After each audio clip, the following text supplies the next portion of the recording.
सबसे पहले तो मैं ये चाहता हूं पूरे देश में युवा मोर्चा किसी भी संगठन के हो, किसी भी राजनीतिक दल हो, गैर राजनीतिक दल हो, लेकिन लव जिहाद के मुद्दे पर ऐसा सार्वजनिक संवाद आयोजित करने के लिए आपके अध्यक्ष तिवाना जी और पूरी टीम के लिए एक बार जोरदार तालियां बजती रहनी चाहिए। बहुत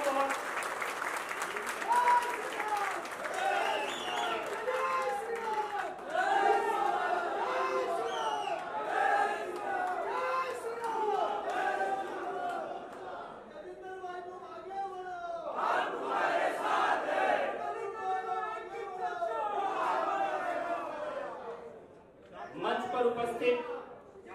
परम आदरणीय श्रीमती रसीलाबेन शाह जी, मैं नमन करता हूं आपके पूरे जीवन को, जो आपने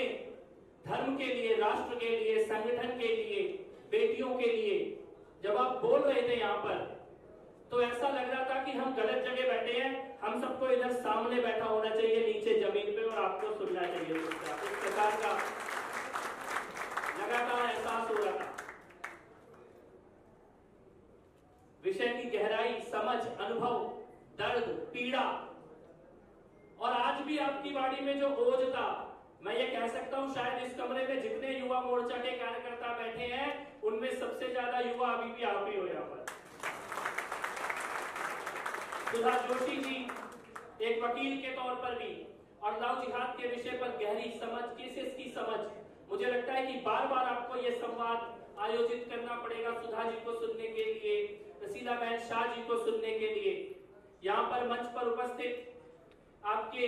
युवा मोर्चा के ओजस्वी अध्यक्ष महोदय, सभी महामंत्रीगण, उपाध्यक्ष महोदय, प्रदेश के, जिले के, मंडल के सभी पदाधिकारी और कार्यकर्तागण, खास तौर पर यहाँ बैठी महिला शक्ति, मंच पर उपस्थित ये कन्वर्जन मूवी लव जिहाद, जो बॉलीवुड लव जिहाद का जहर पिलाता था, उसी बॉलीवुड से लव जिहाद का इलाज करने वाली मूवी बनाने वाली पूरी की पूरी टीम, विनोद तिवारी जी, राज पटेल जी, विपुल पटेल जी, प्रतीक, रवि भाटिया और ये सभी लोग जो मंच पर उपस्थित है, आपको नमन है और आने वाली पीढ़ियां याद रखेंगी कि किस प्रकार से आपने पूरे एजेंडा को चेंज करने का काम किया है, नैरेटिव की लड़ाई में सत्य को सामने लाने का काम किया है। और आपके ओजस्वी मंच का संचालन कर रहे हैं अंकित जी। सबसे पहले तो मैं ये बहुत सिंपल लैंग्वेज में आपको बताना चाहता हूं, लव जिहाद को अगर समझना हो तो अभी ये जो महाराष्ट्र की जनता के साथ हो रहा है ना, इसको समझ लो। पहचान कुछ और बताई, एजेंडा कुछ और बताया, वादा कुछ और किया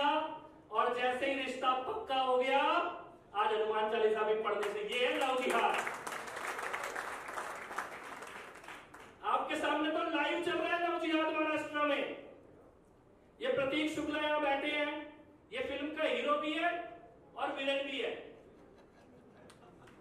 क्योंकि लव जिहाद में जो हीरो होता है ना वही विलेन होता है। बबलू शेख का किरदार है, मुझे लगता है कि आज आपके महाराष्ट्र की सत्ता भी बबलू शेख के हाथों में ही है। लाइव लव जिहाद चल रहा है, जैसे कोई हिंदू की बेटी को धोखा देके लेके जाते हैं ना, ये महाराष्ट्र की पूरी जनता आप समझ लो हिंदू की बेटी है जिसके साथ छल करके रखा है। इस प्रकार के वातावरण में इस संवाद को आयोजित करना, यहाँ पे अभी मेरे को गदा दिया, मैंने कहा बहुत अच्छा कर रहे हो, जहां हनुमान चालीसा सिरे पढ़ने दे थे वहां पे गदा दे रहे हो मंच पे बुला के। लेकिन ये गदा, ये प्रतीक है, किस चीज का प्रतीक है? सबसे पहले ये प्रतीक है अनुशासन का, उसके बाद ये प्रतीक है पूर्ण समर्पण का, उसके बाद ये प्रतीक है कि किसी भी रूप को लेना पड़े लेकिन अत्याचार का संहार करना, लंका का दहन करना, मां सीता की रक्षा के लिए किसी भी हद के पार जाना पड़े उस पार तक जाना। तो आज जब आपने ये गदा मंच पर दिया है तो मैं ये समझता हूं कि हनुमान के रूप में युवा मोर्चा का एक एक कार्यकर्ता सीता के रूप में जो हिंदू बेटियों के साथ लव जिहाद हो रहा है, उससे लड़ने के लिए और बेटियों को बचाने के लिए एक एक क्षण और पूरी ऊर्जा लगा के काम करेगा। ये बहुत गंभीर विषय है, ये कोई साधारण विषय नहीं है लव जिहाद का, और वो भी ऐसे वातावरण में जब लोगों को ये शब्द मानने से इनकार कर दिया जाता है। ये तो केरल के हाईकोर्ट ने अपने आदेश में प्रॉपर इस टर्म का इस्तेमाल किया है, लव जिहाद होता है ऐसा माना है।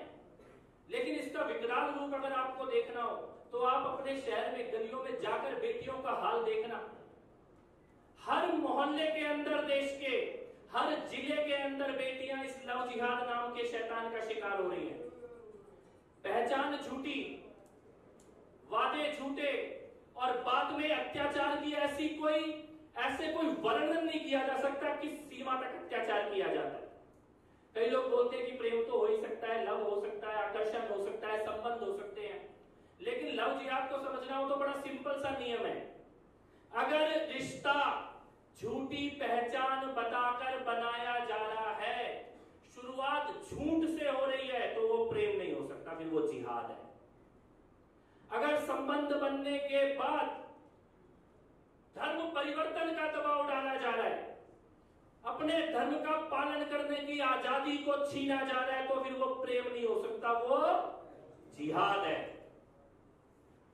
अगर आप किसी से कहते हो कि प्रेम करते हो और 2 महीने बाद उसको काटते हुए, मारते हुए, पीटते हुए, कुचलते हुए, उसकी धर्म की, विश्वास की आजादी को छीनते हुए आपके मन में दर्द नहीं होता, तो फिर आप प्रेम नहीं करते, आप जिहाद कर रहे हो। और जिहाद से वैसे ही लड़ना होगा जैसे जिहादियों से लड़ा जाता है।